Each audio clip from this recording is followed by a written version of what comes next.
నేను గుర్తు చేసేది పండగని కాదు, నేననుకున్న కార్యం గురించి.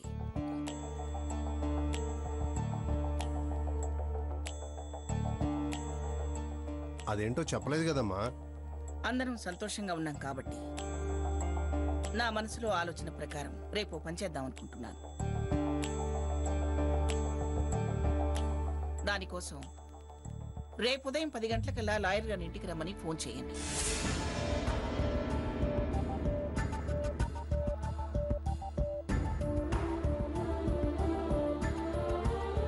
అలాగే స్టాంప్ పేపర్లు కూడా తెప్పించండి. స్టాంప్ పేపర్లు ఎందుకు? వివరాలు అడగద్దు, చెప్పింది చెయ్యండి. చిత్తం. డిస్ప్యూట్స్ అన్ని సెటిల్ అయిపోయాయి కాబట్టి నా వారసుడి పేరున రాయించిన ఆస్తి తిరిగి నా పేరున రాయిస్తుంది. అందుకే లాయర్ని పిలవమంటోంది. గ్రానీకి నా మీద ఫుల్ కాన్ఫిడెన్స్ వచ్చింది. ఎంతసేపు ఆస్తులు కాగితాలు రాతలేనా? శుభకార్యాల గురించి ఏమో ఆలోచించవా? అవునత్తయ్య, ఆ కార్యం కాస్త అయిపోతే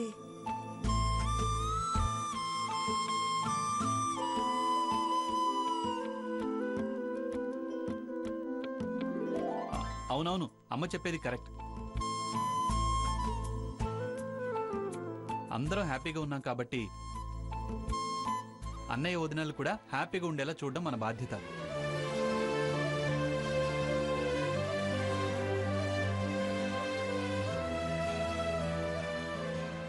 ఇదివరకు నేనే డిస్టర్బెన్స్ క్రియేట్ చేశాను కాబట్టి దానికి ఎక్స్క్యూజ్డ్గా ఈసారి అరేంజ్మెంట్స్ అని నేనే దగ్గరుండి చేస్తాను. ఏం గ్రాని? పంతులు గారిని పిలిపించి ముహూర్తం పెట్టమందాం. శుభం.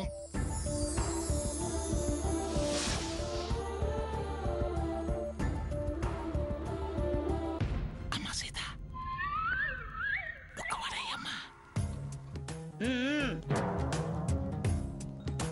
ఇవాళ మీ టిఫిన్ కి శుభం చెప్తున్నాను.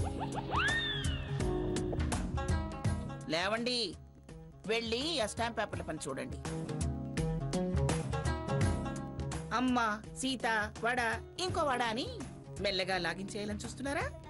లేడీకి లేచిందే పరుగని మనకి తెల్లారిందని స్టాంప్ వెండర్లకి రిజిస్టర్ ఆఫీస్ వాళ్ళకి తెల్లారదు. ముందు కార్యం గురించి ఆలోచించు మంగా. తాతయ్య, గ్రానీ హ్యాపీ మూడ్లో ఏదో డెసిషన్ తీసుకుంది. నువ్వు పోస్ట్పోన్ చేయడం ఎందుకు? కానివ్వు.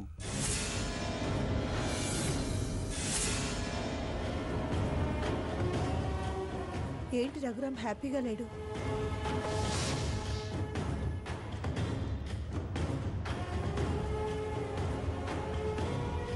అత్తయ్య గారు, మీరు కూడా టిఫిన్ చేసేయండి, నేను ఇప్పుడే వస్తాను.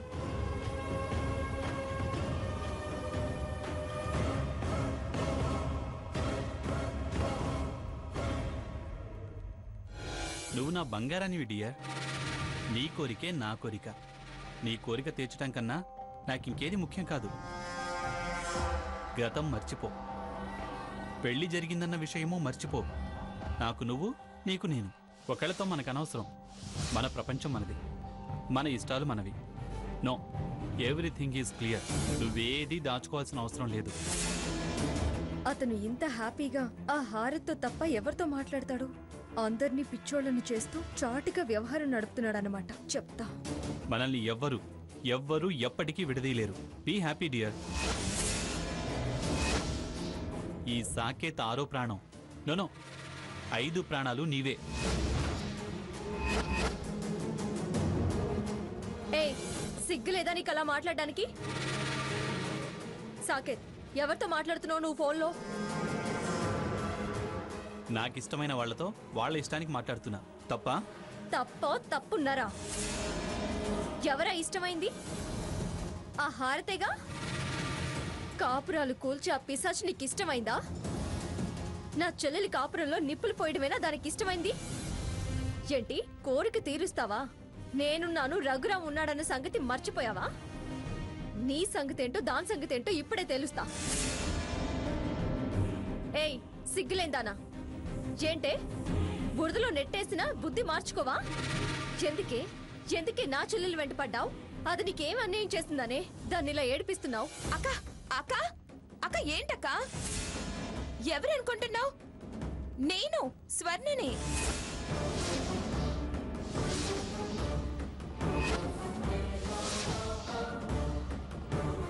స్వర్ణ, నువ్వెక్కడున్నావు?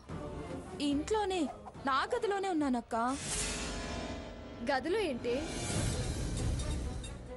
ఇలా ఇంట్లో ఉండి ఫోన్లేంటి? అది అది ఆ, పెళ్ళికి ముందు ప్రేమించుకోలేదు కదా, ఆ కోరిక అలాగే ఉండిపోయింది బావా అని అడిగితే, కడుపుతో ఉన్నదానివి ఏ కోరిక తీరలేదు అని అనుకోవద్దు, నీ కోరిక ఏదైనా తీర్చటం నా ధర్మమని.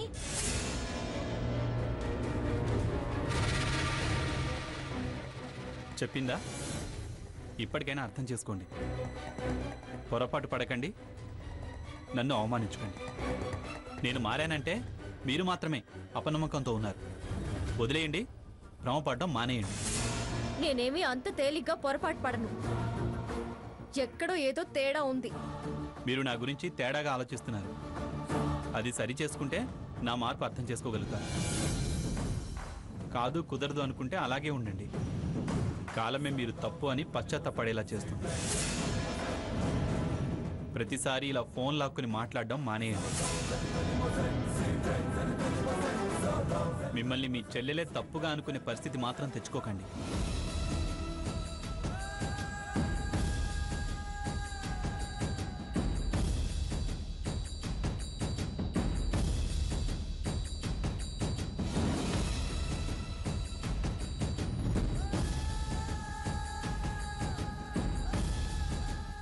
డియర్, చిన్న డిస్టర్బెన్స్.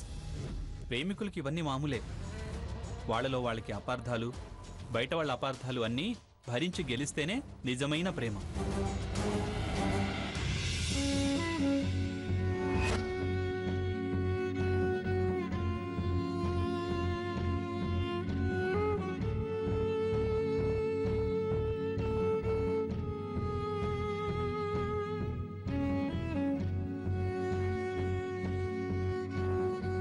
రఘురాం, ఏమైంది? ఎందుక కన్నీళ్ళు? ఏం లేదు సీత, ఎందుకో బాధగా ఉంది. ఏం లేదంటూనే ఉన్నావు, పైగా బాధగా ఉందంటున్నావు. అసలు దేనికి బాధపడుతున్నావు? సీత, అమ్మ గుర్తుకొచ్చింది. అమ్మని రమ్మని పిలవాలని ఉంది. కానీ నాన్నమ్మ ఏమంటుందో అని భయం వేస్తుంది. ఖచ్చితంగా అమ్మమ్మ గారు వద్దంటారు. అమ్మ లేకుండా నేను ఈ కార్యం చేసుకోలేను. నీ బాధని నేను అర్థం చేసుకోగలను, కానీ అంతా హ్యాపీగానే ఉన్నారుగా, అమ్మని ఎందుకు వద్దంటుంది? మనల్ని అంగీకరించారు కానీ అత్తయ్య గారిని అంత తేలిగ్గా అంగీకరించకపోవచ్చు. నాకు తెలిసి అత్తయ్య గారు కూడా రాకపోవచ్చు. నేను పిలిస్తే అమ్మ నా కోసం వచ్చి తీరుతుంది. ప్రమాణం చేసి నాకు మాట ఇవ్వండి. లక్ష్మి, ఏంటి నువ్వు మాట్లాడేది? ఏ విషయంలో ప్రమాణం చేయాలి? సమస్యలన్నీ తీరి అందరూ సంతోషంగా ఉంటున్నాం. మళ్ళీ మీరు మీ మొదటి భార్యని కలిసే ప్రయత్నం చేయరని. ఇప్పుడు తన విషయం సడన్ గా ఎందుకు తీసుకొస్తున్నావు? రఘురాం తన శోభనానికి ఆవిడ గారిని ఆహ్వానించాలనుకుంటున్నాడు. మీరు అత్తయ్య గారితో మాట్లాడి ఆవిడ ఇక్కడికి రాకుండా చూడాలి. వచ్చే అవకాశమే ఇవ్వద్దు. ఇస్తే మళ్ళీ రాకపోకలు మొదలవుతాయి. అందుకే ప్రమాణం చేసి ఆవిడని రాకుండా చూడండి. సరే పద, ఈ విషయాన్ని అమ్మమ్మ గారితో చెప్పి ఒప్పించే ప్రయత్నం చేద్దాం. రా.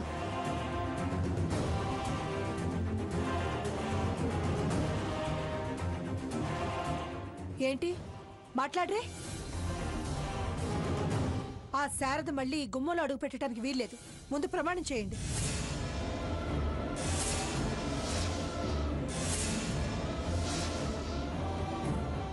అదేదో నా చేతిలో ఉన్నట్టు నన్ను ప్రమాణం చేయమంటావే? ప్రమాణం చేయడానికి మీరు వెనుకాడుతున్నారంటే ఖచ్చితంగా ఆవిడ రావటం మీకు ఇష్టమే.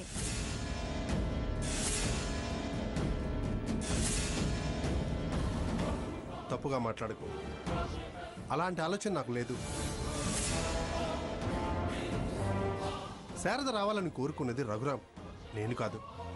కోరుకుంది ఎవరైనా కావచ్చు, నాకు మాత్రం ఆవిడ రావటం ఇష్టం లేదు. ఏం చేస్తారో నాకు తెలీదు. ముందు నాకు ప్రమాణం చేసి ఆపే ప్రయత్నం చేయండి.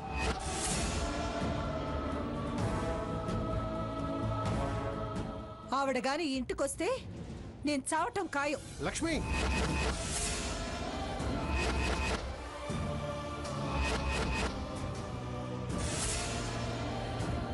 ఆ పిలుపు మీకు దక్కాలంటే నాకు ప్రమాణం చేసి శారద రాకుండా చూడండి.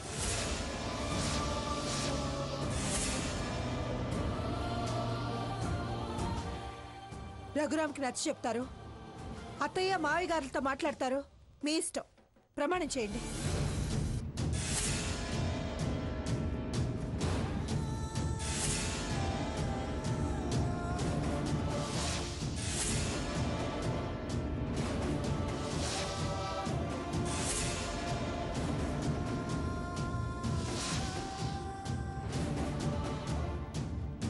అక్క పదండి. చేయండి. లక్ష్మి, ముందు ప్రమాణం చేయండి.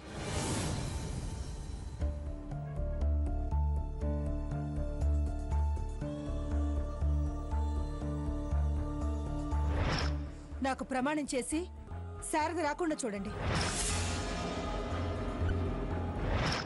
ఆవిడ గాని ఈ ఇంటికొస్తే నేను చావటం ఖాయం.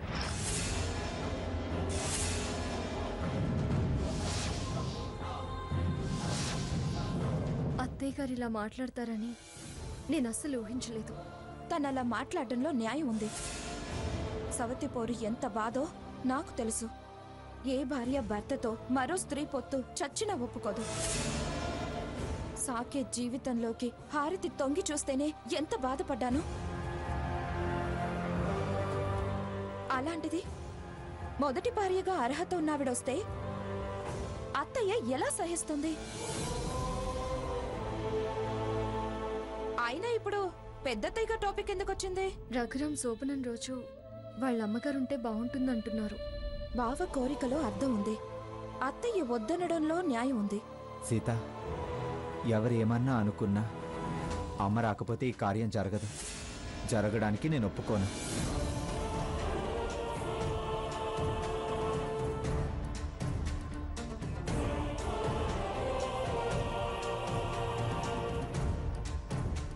అమ్మమ్మ కూడా ఒప్పుకోదు. బావకి ఎలాగోలాగా నచ్చ చెప్పక్క. ఇప్పుడే మన కుటుంబం కాస్త ప్రశాంతంగా ఉంది. మళ్ళీ ఈ సమస్యలు గొడవలు తెచ్చిపెట్టకుండా చూడక్క.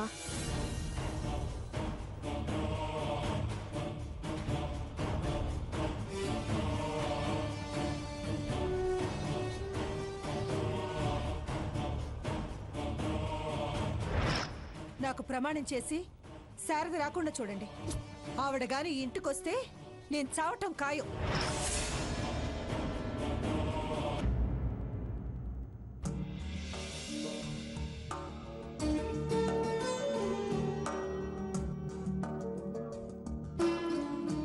అమ్మమ్మ గారు కాఫీ తీసుకోండి.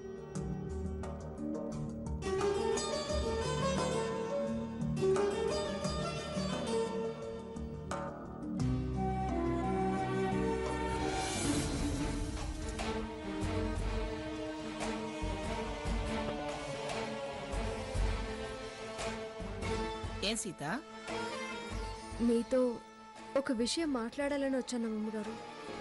ఒకటి కాకపోతే 100 మాట్లాడు. ఏమిటి విషయం? చిన్న సమస్య వచ్చింది. మీరైతేనే సరైన పరిష్కారం చెప్పగలరు. ముందు సమస్య ఏమిటో చెప్పు, అప్పుడు పరిష్కారం గురించి ఆలోచిద్దాం. నిజానికి ఇది సమస్య కాదు, పరిష్కారము కాదు. చిన్న సాయం. ఏమిటి? సమస్య అంటున్నది నువ్వే, ఇప్పుడు సాయం అంటున్నది నువ్వే. సరే, ముందు విషయం ఏమిటో చెప్పు. మీరు చాలా పెద్ద మనసు చేసుకొని మా శోభనం జరిపిస్తానన్నారు. అవునన్నాను. అందులో నీకొచ్చిన సమస్య ఏమిటి? నేను చేయాల్సిన సాయం ఏమిటి? ఏం లేదు. ఇదివరకు 2 సార్లు అనుకోని కారణాల వల్ల ఆగిపోయింది. తాతయ్య గారు రిసార్ట్స్లో ఏర్పాటు చేశారు, అక్కడ కూడా ఆగిపోయింది. నీకేమన్నా మళ్ళీ జరగదన్న అనుమానం కలిగిందా? లేక ఈ ఇల్లు అచ్చుబాటు కాదన్న అభిప్రాయం ఏమన్నా ఉందా? అనవసరంగా నీకు నువ్వే ఏదేదో ఊహించుకుని సమస్య అనుకోవద్దు. ఈసారి అన్ని సవ్యంగానే జరిగిపోతాయి. వెళ్ళు. తనేదో సమస్య అంటుంది కదా మంగా, తను చెప్పేది పూర్తిగా వినొచ్చు కదా. దాని ఆలోచన నాకు అర్థమైంది కాబట్టి ఏ సమస్య లేదు అంటున్నాను. అమ్మమ్మ గారు, నేను అనుమానంతోనూ వేరే అభిప్రాయంతోనూ మీ దగ్గరికి రాలేదు. నిజంగా ఒక సమస్య నన్ను రఘురామ్ని సందిగ్ధంలో పడేసింది. అంత సందిగ్ధంలో పడాల్సిన అవసరం ఏమీ లేదు. ముందు వచ్చిన సమస్య ఏమిటో చెప్పమ్మా. ఇందాక మీరు మా శోభనం అనగానే రఘురామ్ ఏదో ఫీల్ అయి వెళ్ళారు. నేను వెళ్ళేసరికి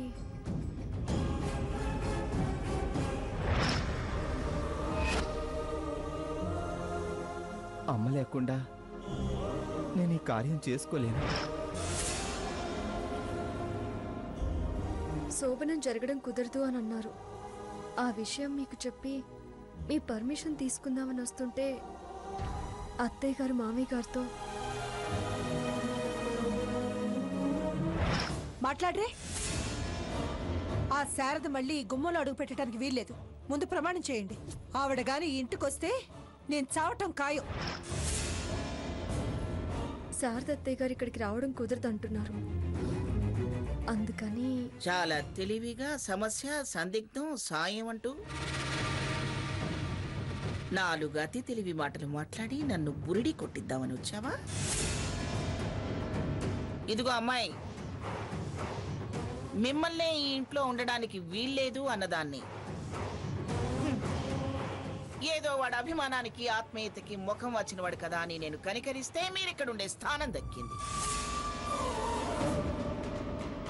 మేము చీకొట్టిన పడి తూ అన్నా తుడి చేసుకున్నారు కాబట్టి మెల్లగా మీ ప్రవర్తన చూసి మీ మంచి నచ్చి నేను మనసు మార్చుకుంటే దాన్ని సందుగా చేసుకుని మెల్లగా మీ అత్తగారినే ఇక్కడికి చేర్చాలనుకుంటున్నావా? అయ్యో, అది కదమ్మమ్మ గారు. జరిగిందేంటో మీకు వివరంగా చెప్పాను కదా. వివరంగా చెప్పావో సవివరంగా చెప్పావో తెలుసుకోలేని పిచ్చిదాన్ని కాదు నేను. రఘు వాళ్ళ అమ్మగారు లేకుండా ఈ కార్యం జరగదు అని అంటున్నారు. మానేయండి.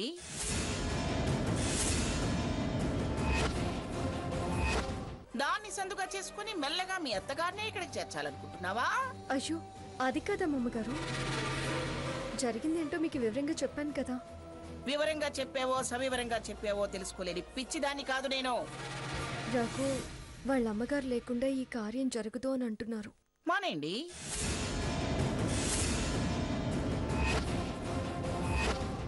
అంతేగాని వాడి కోసమో నీ కోసమో నేను దిగిరావాల్సిన అవసరం నాకు లేదు.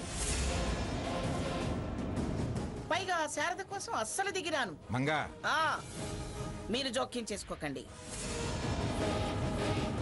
నాకు నచ్చ చెప్పడం కాదండి, వాళ్ళ ఆలోచనలు మార్చుకోమని వాళ్ళకి చెప్పండి. లేకపోతే కథ తిరిగి మళ్ళీ మొదటికి వస్తుంది. మొదటికి రావటం ఏమిటో? మొదటికి రావటం రఘురామ్ కోరిక, లక్ష్మి మాటలు నిజంగా వీళ్ళని సందిగ్ధంలో పడేయబట్టే కదా అమ్మమ్మ గారు సాయం చేయండి అంటూ నీ దగ్గరకు వచ్చింది, చెప్పింది విన్నాను. నేను చెప్పాల్సింది చెప్పాను. ఇంకీ విషయంలో చర్చ లేదు, మరో మాట లేదు. అమ్మమ్మ గారు, అత్తయ్య గారు భయపడ్డంలో అర్థం ఉండొచ్చు, కానీ మీరిలా మాట్లాడితే ఎలా? రఘురామ్ కూడా వాళ్ళమ్మ పర్మనెంట్గా ఇక్కడ ఉండిపోవాలి అనడం లేదు కదా. జస్ట్ రేపటి రోజున ఉండాలనుకుంటున్నారు. తర్వాత ఎలా వచ్చారో అలా వెళ్ళిపోతారు. లక్ష్మీ భయం లక్ష్మికుంటే నా ఆత్మాభిమానం నాకుంటుంది. ఈ విషయంలో లక్ష్మి మాటే నా మాట. అది రావడానికి వీల్లేదంతే. ఆ శారద ఈ ఇంటికి రావడం, ఈ ఇంటి శుభకార్యాల్లో పాల్గొనడం కుదరదుగాక కుదరదు. ఏంటే కుదరదు గాక కుదరదు అని అంత ఖరాఖండిగా అంటావు? కన్న తల్లి శుభకార్యానికి ఉండాలని వాడు కోరుకోవటంలో తప్పేముంది? పెద్దదానివని గౌరవం ఇచ్చి నిన్ను అడగడానికి వస్తే అలా మాట్లాడతావే? అంత పొగరు పోతుదాన్ని ఎలా ఎలా మళ్ళీ ఇంటికి రానిస్తాను?